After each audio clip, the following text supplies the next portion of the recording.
நமக்கும் ஒரே ஒரு ஆசைதான், நாம் கபருக்கு போகும் முன்னால் நம்முடைய ஊர்ல ஒரு மஹல்லாவாவது 100% தொழக்கூடியதை கண்டு அந்த பரக்கத்தில் நாங்களும் பங்கு கொள்ளக்கூடாதா?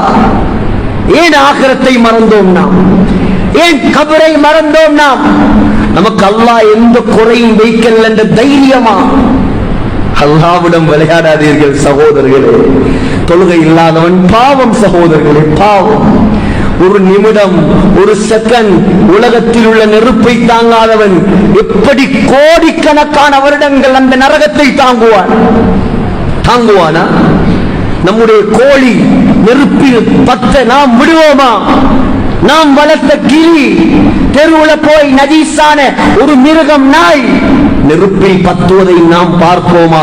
ஒவ்வொரு நாளும் எத்தனை பேர் நெருப்பை சம்பாதிக்கிறார்கள், நாம் பார்த்துக்கிட்டு சும்மா இருக்கிறோமே. இது மிம்பர்ல நிக்கிறவங்களோட கடமை மாற்றுமா?